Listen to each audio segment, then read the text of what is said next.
Bismillahirrahmanirrahim. Qul a'udzu birabbin nas.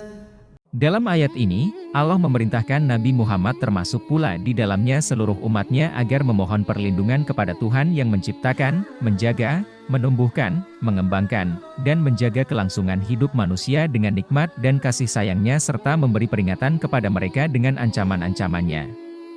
Malikin nas. Allah menjelaskan bahwa Tuhan yang mendidik manusia itu adalah yang memiliki dan yang mengatur semua syariat, yang membuat undang-undang, peraturan-peraturan, dan hukum-hukum agama. Barang siapa yang mematuhinya akan berbahagia hidup di dunia dan di akhirat. Ilahin nas. Allah menambah keterangan tentang Tuhan pendidik manusia ialah yang menguasai jiwa mereka dengan kebesarannya.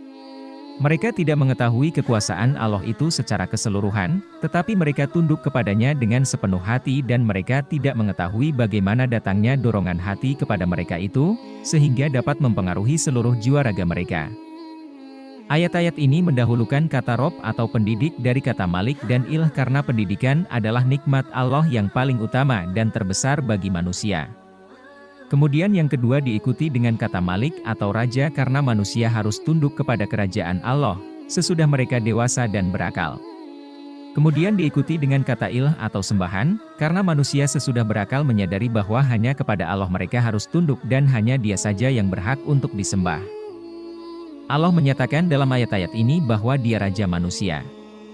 Pemilik manusia dan Tuhan manusia, bahkan Dia adalah Tuhan segala sesuatu. Tetapi di lain pihak, manusialah yang membuat kesalahan dan kekeliruan dalam menyifati Allah sehingga mereka tersesat dari jalan lurus. Mereka menjadikan Tuhan-Tuhan lain yang mereka sembah dengan anggapan bahwa Tuhan-Tuhan itulah yang memberi nikmat dan bahagia serta menolak bahaya dari mereka, yang mengatur hidup mereka, menggariskan batas-batas yang boleh atau tidak boleh mereka lakukan. Mereka memberi nama Tuhan-Tuhan itu dengan pembantu-pembantunya dan menyangka bahwa Tuhan-Tuhan itulah yang mengatur segala gerak-gerik mereka. Dalam ayat lain, Allah berfirman dalam Quran Surah At-Taubah ayat ke-31 dan Quran Surah Ali Imran ayat ke-80. Maksudnya, dengan ini Allah memperingatkan manusia bahwa Dialah yang mendidik mereka sedang mereka adalah manusia-manusia yang suka berpikir dan Dia Raja mereka dan Dia pula Tuhan mereka menurut pikiran mereka. Maka tidak benarlah apa yang mereka ada-adakan untuk mendewa-dewakan diri mereka padahal mereka manusia biasa. Min syarril waswasil khannas.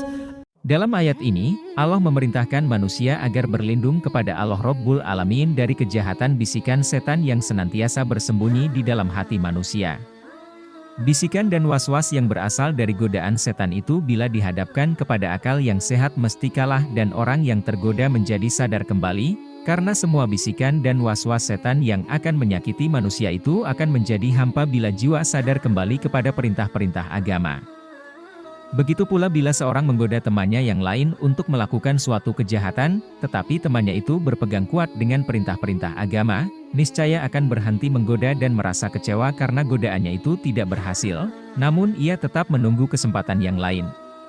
Alladzi yuwaswisu fi sudurin nas minal jinnati wan nas. Allah menerangkan dalam ayat ini tentang godaan tersebut, yaitu bisikan setan yang tersembunyi yang ditiupkan ke dalam dada manusia, yang mungkin datangnya dari jin atau manusia, sebagaimana dalam ayat lain Allah berfirman dalam Quran Surah ayat ke-112. Setan-setan jin itu seringkali membisikkan suatu keraguan dengan cara yang sangat halus kepada manusia. Seringkali dia menampakkan dirinya sebagai penasihat yang ikhlas, tetapi bila engkau menghardiknya ia mundur dan bila diperhatikan bicaranya ia terus melanjutkan godaannya secara berlebih-lebihan. Surah ini dimulai dengan kata pendidik, karena itu Tuhan sebagai pendidik manusia, berkuasa untuk menolak semua godaan setan dan bisikannya dari manusia. Allah memberi petunjuk dalam surah ini agar manusia memohon pertolongan hanya kepada Allah sebagaimana Dia telah memberi petunjuk yang serupa dalam surah Al-Fatihah, bahwa dasar yang terpenting dalam agama adalah menghadapkan diri dengan penuh keikhlasan kepada Allah baik dalam ucapan, maupun perbuatan lainnya dan memohon perlindungan kepadanya dari segala godaan setan yang ia sendiri tidak mampu menolaknya.